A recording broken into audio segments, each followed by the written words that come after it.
नमस्कार दोस्तों, स्वागत है आप सभी का आपके अपने YouTube चैनल भक्ति लेसन पर। और आज हम सीखेंगे किसी भी भजन के साथ दोहा या श्लोक कैसे गाएं।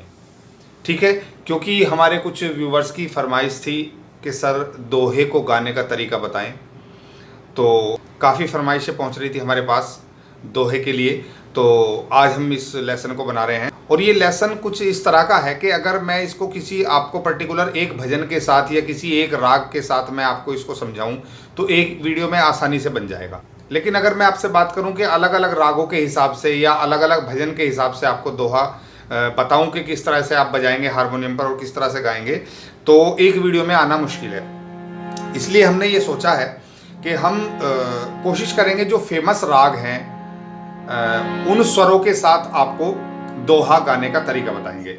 और अगर कोई ऐसा राग है या कोई ऐसा भजन है कि जिसमें आप चाहते हैं कि इस भजन के स्वरों में दोहा गाना बताया जाए, तो आप हमें कमेंट बॉक्स में बता सकते हैं कि आप कौन से भजन के साथ दोहे को गाना सीखना चाहते हैं या बजाना सीखना चाहते हैं। ठीक है, तो आज जो मैं आपको बताऊंगा वो दो रागों के एग्जाम्पल के साथ बताऊंगा, उनके स्वर बताऊंगा आपको, उस पर गाने का तरीका बताऊंगा कि दोहा किस तरह से आप गाएंगे।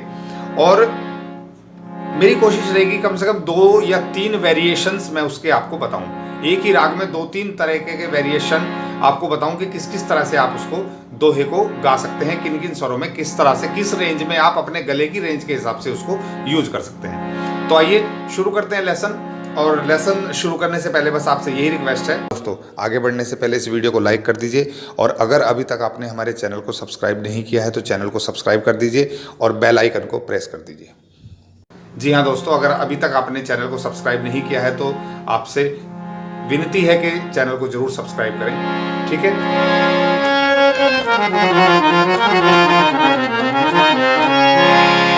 देखिएगा पहला एग्जाम्पल जो मैं आपको दे रहा हूं, पहला तरीका जो मैं आपको बता रहा हूं, स्केल हमने रखा है पहला काला बिगिनर्स को देखते हुए ताकि उनको इजीली समझ में आ जाए। पहला काला रखा है और सबसे पहला, क्योंकि आज हम पहला लेसन इस टॉपिक पर बना रहे हैं, तो सबसे पहले मैं आपको बताऊंगा बिलावल राग के स्वरों में। ठीक है, बिलावल के जो हमारे सभी शुद्ध स्वर हैं उन स्वरों के हिसाब से किस तरह से आप दोहे को गाएंगे। अब जैसे कि सबसे पहले देख लीजिए कि बिलावल के हिसाब से कौन कौन से स्वर आप यूज करेंगे। सभी स्वर शुद्ध हैं, सा, रे, गा, मा, पा, धा, नी, सा। ठीक है, सा, नी, धा, पा, मा, गा, रे, सा हो गए। ठीक है, ये वो आपका मध्य सप्तक। मंद्र सप्तक में नी, धा, पा, जहां तक भी आप जाना चाहें। ऊपर तार सप्तक का सा, रे, गा, जहां तक भी आप जाना चाहें। ठीक है, देखिए ऐसा होता है कि दोहे को गाने की पहली बात तो आप ये समझ लीजिए कि कोई स्वरों की जो रेंज है उसकी कोई लिमिट नहीं है।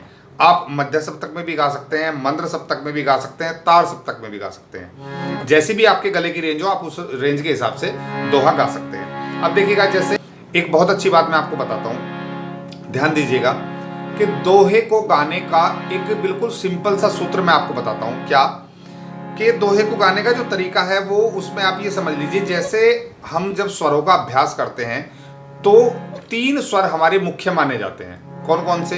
सा, पा, सा, यानी कि आपका मध्य सा, आपका मध्य पा और तार सप्तक का सा। सा, पा, सा।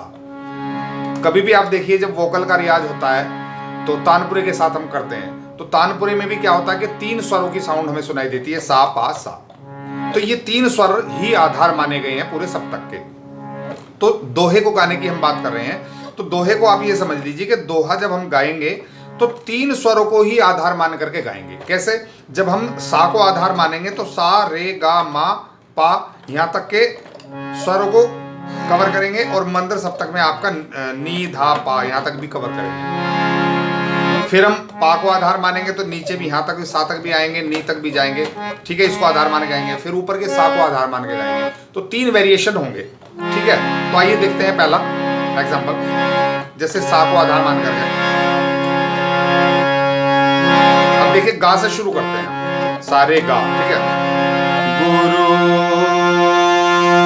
ब्रह्मा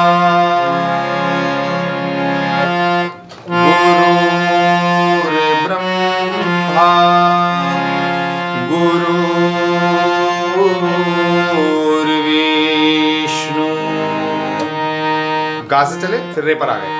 गुरु, एक बार फिर से देख लीजिए, गुरु रे ब्रह्मा गुरु विष्णु गुरुर्देवो महेश्वरा। ठीक है, सा पर आ गए वापस। फिर से एक बार देख लीजिए, गुरु ब्रह्मा गुरु विष्णु गुरुर्देवो महेश्वरा। ठीक है, उसके बाद गुरुर् साक्षात् परब्रह्म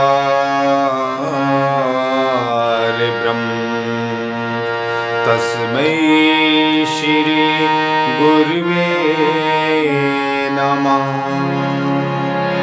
ठीक है, एक तरीका हुआ ये कि गा वही स्वर हैं, उन स्वरों को अपने हिसाब से आगे पीछे एडजस्ट करके, जिस तरह से भी जहां से जल्दी जाना चाहें, जहां पर खड़े होना चाहें, जिन स्वरों पर, उन्हीं स्वरों को प्रयोग करते हुए उन्हीं शुद्ध स्वरों में हम इस दोहे को गाएंगे।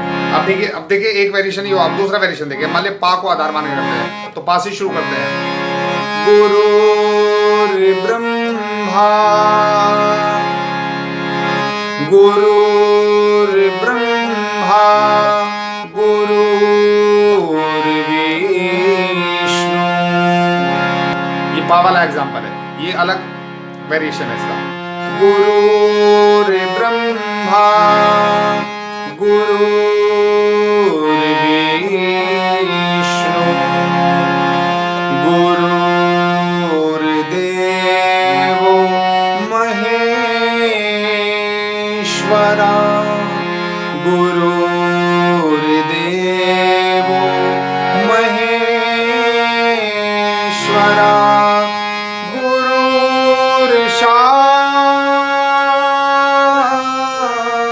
साक्षात् परब्रह्म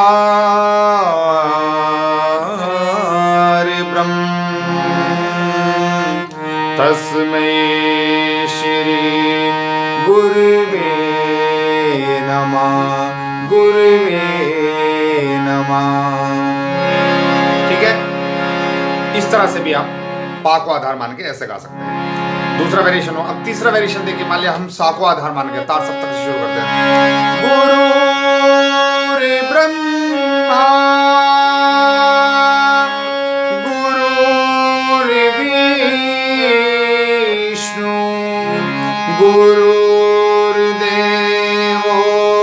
महेश्वरा। फिर एक बार स्टार्टिंग से ये, गुरु ब्रह्मा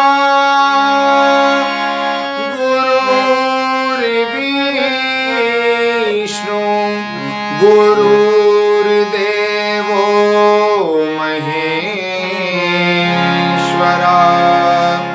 गुरुर् साक्षात् परब्रह्म तस्मै श्री गुरुवे नमः तस्मै श्री गुरुवे। ठीक है, तो इसमें ना तो कोई धुन फिक्स होती है, ना कोई स्वर फिक्स होते हैं। बस हमें ध्यान रखना होता है कि जिन स्वरों को हमने आधार मान करके गाया है, ये जिस राग में हम गा रहे हैं, उस राग का स्वरूप ना बिगड़े, और जो वर्जित स्वर हैं वो ना के बराबर यूज करना है आपको। कई बार होता है कि जो भजन हम गा रहे हैं, उस भजन में जो स्वर यूज हुए हैं, हमें उन्हीं स्वरों में दोहे को गाना है।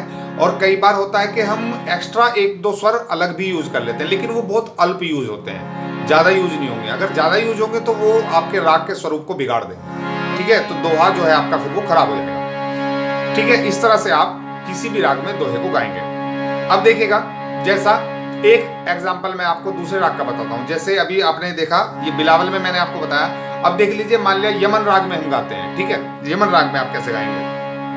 अब यमन राग में क्या होगा, बाकी सभी स्वर शुद्ध रहेंगे, केवल मा तीव्र हो जाएगा। अब देखिएगा, सा रे गा मा पा धा नी सा, सा नी धा पा मा गा रे सा। अब यमन राग में कैसे गाएंगे, अब देखिए। अब यमन राग का चलन समझ लीजिए पहले। आपने अगर सीखा होगा तो आपको मालूम होगा, नहीं सीखा है तो पहले आप देख लीजिए किस तरह से। रे गा रे गा रे नी रे सा। अगर मुख्य यही अंग हम इतना गाएंगे तो इतने से ही सुनने वाले को समझ आ जाता है कि ये यमन राग का अंग है। पा मा रे गा पा मा धा पा मा रे गा रे नी रे सा। ठीक है, यमन का रंग। अब देखिए इसमें गाएंगे, कैसे गाएंगे। गुरु रे ब्रह्मा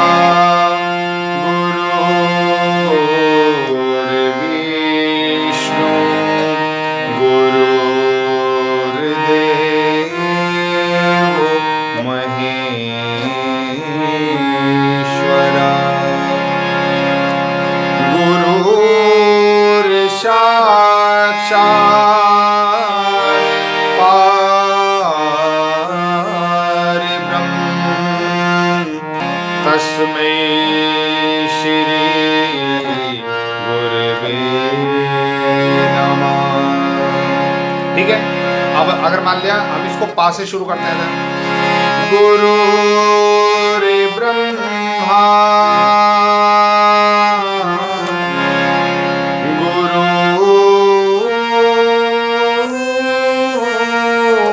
विष्णु गुरु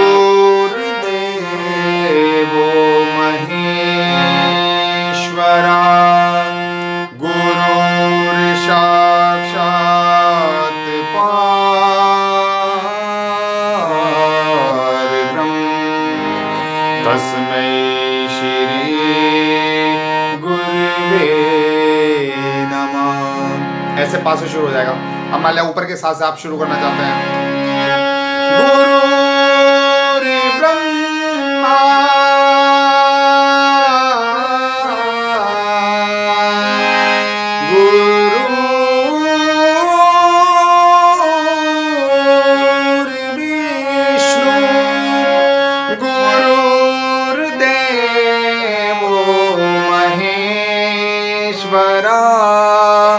गुरुर् साक्षात् परब्रह्म तस्मै श्री गुरुवे नमः। इस तरह से आप यमन राग में गा सकते हैं। तो आज मैंने 2 रागों का उदाहरण आपको बताया है, और अगर आपकी कोई और रागों की फरमाइश हो कि आप किसी और राग में भी देखना चाहते हैं कि किस तरह से आप गा सकते हैं, तो आप हमें कमेंट बॉक्स में बताएंगे, तो हम उस पर वीडियो ज़रूर बनाएंगे, उस पर कोशिश करेंगे कि आपकी फरमाइश को पूरा करेंगे। तो मुझे उम्मीद है कि मेरे आज के इस लेसन से आपको कुछ हेल्प मिलेगी। और अगर ये वीडियो आपको पसंद आया हो, मेरी कोशिश पसंद आई हो, तो प्लीज़ इस वीडियो को लाइक ज़रूर कीजिएगा और चैनल को सब्सक्राइब जरूर कीजिए आप इसकी प्रैक्टिस। मिलेंगे हम नेक्स्ट वीडियो में, तब तक के लिए good bye, take care, happy learning, जय श्री कृष्ण।